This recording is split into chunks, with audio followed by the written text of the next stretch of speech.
Monsieur Alassane Dramane Ouattara, le président usurpateur de Côte d'Ivoire, ça fait la deuxième fois que je m'adresse à vous parce que vous avez plongé encore votre bouche tordue dans les problèmes togolais pour en proposer des solutions aussi tordues que votre bouche et votre cœur. Selon vous, ce qui pose problème dans la constitution togolaise, c'est la France en aucun cas. Nul ne peut faire plus de 2 mandats. Où est le problème si nous les Togolais, à 97%, nous avons voté une constitution où nous avons mis la phrase « en aucun cas » parce qu'il n'y a qu'une dynastie qui veut régner éternellement sur le Togo et nous voulons mettre fin à ça. Au Bénin, ils ont mis un mandat présidentiel dure 5 ans renouvelable une seule fois. Mais quelle différence y a-t-il entre 5 ans renouvelable une seule fois et en aucun cas nul ne peut faire plus de 2 mandats? Ce n'est qu'une question de formule. On sait la façon dont, M. Ouattara, vous êtes arrivé au pouvoir. Dans un bain de sang sans précédent. Vous, un Burkinabé à qui Houphouët-Boigny a fait honneur de nommer Premier ministre de Côte d'Ivoire. La Côte d'Ivoire vous a tout donné. Mais voilà comment vous remerciez ce beau pays. Voilà comment vous avez mis ce pays en déliquescence. Voilà comment vous avez détruit ce pays à telle enseigne que les Ivoiriens sont étrangers chez eux-mêmes. Et c'est les étrangers, les Libanais, les Français, les Juifs, les sionistes et vos acolytes. Blaise Compaoré et Burkinabé qui vient s'asseoir là-bas et prétendent être Ivoiriens. Voilà comment les étrangers règnent sur la Côte d'Ivoire. Et que ça soit la dernière fois que vous parlez du Togo. Parce que en Côte d'Ivoire, vous êtes assis vous-même sur une poudrière.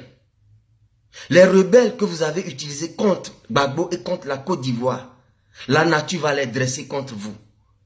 Parce que c'est la loi de la nature. Qui tue par épée, périt par épée.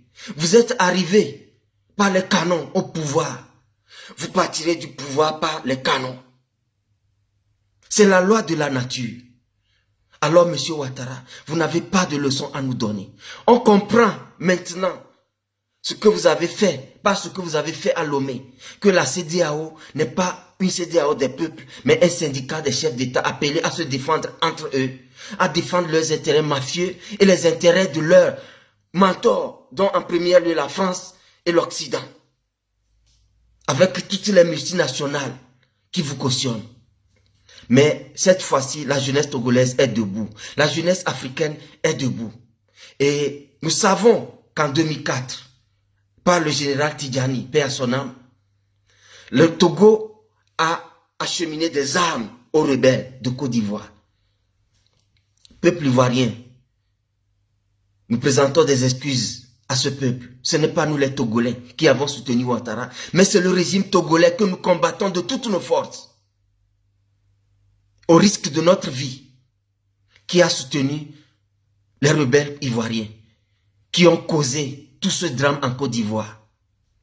Nous présentons nos excuses. Unissons-nous, chers Ivoiriens, unissons-nous, peuple togolais, unissons-nous, Africains, pour combattre ces syndicats de chefs d'État ennemis de l'Afrique, qui ont mis l'Afrique dans cet état, sous l'instigation de la France, de l'Occident et des multinationales qui profitent du chaos africain. Alors, M. Ouattara, c'est la dernière fois que vous vous mêlez du problème togolais. Ramassez votre gros cul pointu de grands criminels et partez chez vous régler tous ces problèmes interminables que vous avez créés en Côte d'Ivoire. Cherchez à réconcilier ce beau pays qui a nourri tant d'Africains, où tant d'Africains ont connu la prospérité. Réconcilier ce pays avant qu'il ne soit trop tard. Parce que ce qui vous attend est redoutable. Vous avez semé, vous allez récolter. Peuple ivoirien, peuple d'Afrique, unissons-nous. Prenons conscience que ces chefs d'État, que ces politiques sont pourris et ne feront rien pour notre bien. Prenons notre destinée en main. Unissons-nous, levons-nous et imposons la liberté, la démocratie et le progrès chez nous, en poussant au dehors tous ces potentats, tous ces dictateurs imposés par la France et qui nous ruinent, et qui nous poussent dans la Méditerranée, et qui nous poussent dans la misère de jour en jour. Que l'Éternel bénisse la Côte d'Ivoire, que l'Éternel bénisse le Togo, et que l'Éternel bénisse l'Afrique. C'est votre frère et compatriote Jean-Paul Oumolou.